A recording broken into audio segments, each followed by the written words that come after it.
여러분 안녕하십니까? 마하나임 뉴스입니다. 포도원교회 당회와 김문은 목사님에게 공개적으로 한번 질의를 하겠습니다. 이번 공동의회에서 김문은 목사 원로 추대 반대하신 분들에게 전화를 해서 이번 주에 교회에 나올 거냐 질문을 했는데요. 교회에 나가지 않겠다 그러니까 그럼 교회에서 제명해도 되겠느냐, 이 부교육자들 시켜서 이렇게 하신 적이 있습니까? 답변 주시기 바랍니다. 여러분, 제가 2번, 3번 확인했습니다. 사실이라고 이야기를 하고요, 정언을 하겠다 이렇게 이야기를 하고 있습니다. 포도원교회는 만약 이것이 허위사실이라고 생각되면 저를 허위사실에 의한 명예훼손 혐의로 고소하시기 바랍니다. 자, 여러분, 제가 보도를 할 때에 이번 공동의회는 박수로 추대할 것이라는 제보를 받고 방송을 했습니다. 이게 제가 큰 실수를 한 것 같습니다. 자, 이번 그 공동회의를 앞두고 말이죠, 포도원 교회 교인들은 이번에 공동의회가 투표가 아니고요, 거수나 박수로 진행될 것이 알려졌다고 합니다. 그래서 김문은 목사의 원로 목사 추대를 반대하는 성도들이요, 상당수가 투표장에 가지 않았다고 합니다. 결과와 상관없이 방식이 물론 틀렸지만은 공동의회에서 이를 바꿀 수 있다고 생각되지 않았기 때문이다, 그런 얘기죠. 그리고 두 번째는 배신자로 낙인 찍힐 것이 염려되기 때문에 가지 않았다고 합니다. 가서 반대하면 그대로 다 나타나니까 말이죠. 자, 서두에 얘기했듯이 실제로요, 이 반대한다고 손든 사람들에게 이번 주부터 교회 나올 건가 물어보고요, 안 나가겠다 이렇게 이야기하니까 교회에서 제명해도 되겠느냐, 이런 교육자들의 전화가 있었다고 제보가 왔습니다. 한두 사람이 아니죠. 여러분, 왜 이럴까요? 진짜 이 포도원교회에 사단마귀 귀신이 강력하게 역사하고 있습니까? 이날 공동의회에서 말이죠, 김문은 목사가 직접 자리에 앉아 있었다고 합니다. 한참 소란스러울 때에 일부 성도들이 김문은 목사의 퇴장을 요구했다고 합니다. 그리고요, 참으로 제가 한탄스러운 것은 이 결과가 말이죠, 20대 80, 30대 70, 40대 60 최소한 그렇게 됐더라면은 포도원교회 걱정할 것이 없습니다. 왜? 그루터기가 있으니까, 건강한 교회니까. 이 90%에 가깝다는 것은 어디에서 볼 수 있습니까? 북한에서 볼 수 있는 것 아닙니까? 전체주의 정권에서 볼 수 있는 것 아닙니까? 물론 김문은 목사께서 성도들로부터 절대적인 지지를 받았다고 볼 수도 있습니다만은 이것은 말이죠, 가스라징의 결과, 하나님 자리에 김문은 목사가 있다는 것을 반증할 수도 있다는 것을 우리는 추측을 해볼 수가 있습니다. 자, 그래서 말이죠, 당회라든가 공동의회 의장이 사회했던 방법은 아주 잘못되었다. 또 포도원교회는 이렇게 QR코드가 있는 것으로 알려졌습니다. 대부분 사람들이 QR코드로 투표하는 줄 알았다는 것이죠. 일부 유튜브에서는 말이죠, 이것을 미화하고 무엇이 어쩌고저쩌고 변명을 하는데요, QR코드로 투표를 하게 되면은 투표용지 아무 관련이 없습니다. 얼마나 편파적으로 진행을 했습니까? 자, 사회자가 나와서 이렇게 얘기를 했습니다. 이 헌법에는 명시가 없기 때문에 의결 정족수는 다수결입니다.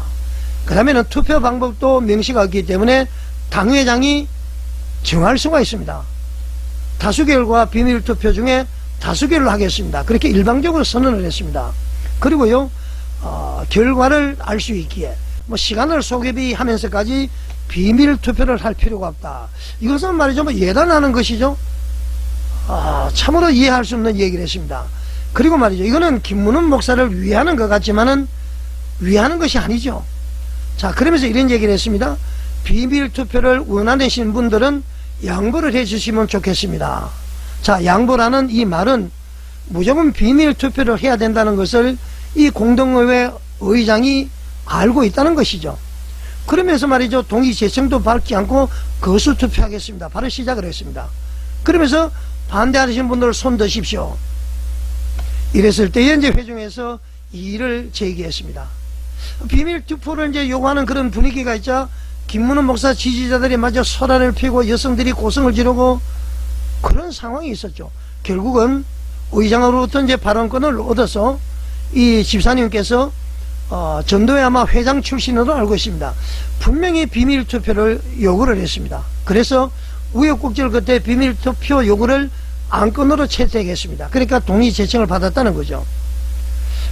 이 채택이 되고 나면은 사실 그대로 진행을 해야 되는데 이 공동회 의장께서 그대로 하자는 안도 있다. 그러니까 그 당시는 안이 성립도 되지 않았습니다. 본인이 그냥 거수 투표를 하겠다고 그렇게 얘기한 것이죠. 거수 투표 그대로 하자는 안도 있다. 자기 말이죠. 그렇게 얘기를 했습니다. 그러면서 말이죠. 비밀 투표를 요구하시는 분들이 다시 비밀 투표를 재차 요구를 했습니다. 그때에 또 의장이 이런 얘기를 했죠.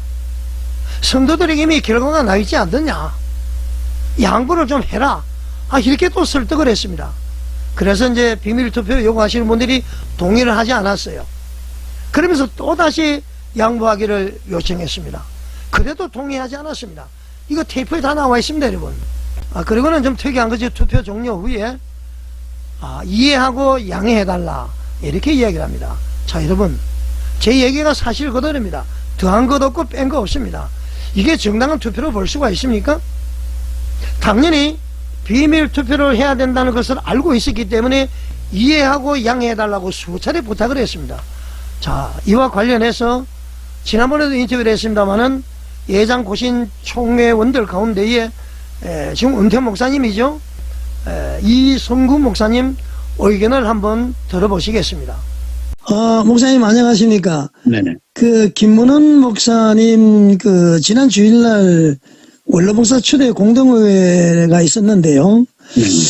그런데 좀 이상한 게 인사 문제면은 무기명 비밀 투표인데 네. 이 결과를 보니까 거수 투표를 했더라고요. 네. 예전 고신척 헌법이라든가 뭐 어떤 관습 관행은 어떻습니까? 거수 투표를 해도 되나요? 뭐 투표라는 거는 방법이 뭐 여러 가지죠. 그러니까 뭐 거수를 하기도 하고, 네네. 뭐 손뼉을 쳐서 받기도 하고, 네네. 아주 분위기가 전혀 문제가 없고 할 때는 뭐 그냥 얼마든지 다른 방법들이 이제 가능하죠. 네네. 그런데 이제 인사 문제나 특별히 또 여러 논란이 있는 그런 문제들을 처리할 때는 네. 투표를 하게 돼 있습니다. 그리고 네. 장로교회 아주 관습법으로 오랫동안 어느 회의에서든지 어떻게 처리할까요 했을 때에 아니요, 받기로 동의 제청합니다. 가면 예 하세요. 이렇게 할 수 있는데 네네. 이건 투표를 해야 됩니다. 투표요 하고 회원이 투표를 요구하면 반드시 무기명 투표를 하도록 되어 있습니다. 그날 상황을 제가 지금 전체 57분 녹취를 받아서 네네. 음성이 없는 부분은 제외하고 35분으로 이렇게 해서 지금 이제 유튜브에 방송이 되고 있거든요. 네네. 제가 들어보니까 공동회 의장께서 다수결이기 때문에 이것은 뭐 굳이 그러기 때문에 거수 투표를 하겠다. 투표 방법도 특별한 헌법 규정이기 때문에 내가 정할 수가 있다. 그러면서 다수결 거수 투표를 하겠다. 그러면서 반대하는 사람은 손을 드십시오. 딱 그러니까 이제 공회에서 발언권을 얻을 때 좀 소란스러웠습니다.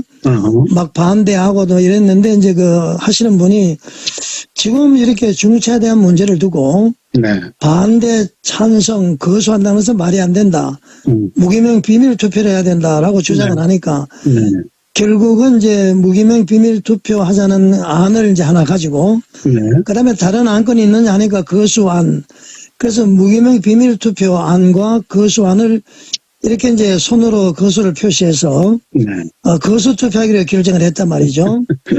이건 완전히 잘못된 거죠. 그러니까 우리 관행적으로 누구든지 투표해야 합니다. 투표합시다라고 하면 투표를 하는 것이 그냥 오랫동안 우리 장로교회에서 시행되어 온 원칙입니다.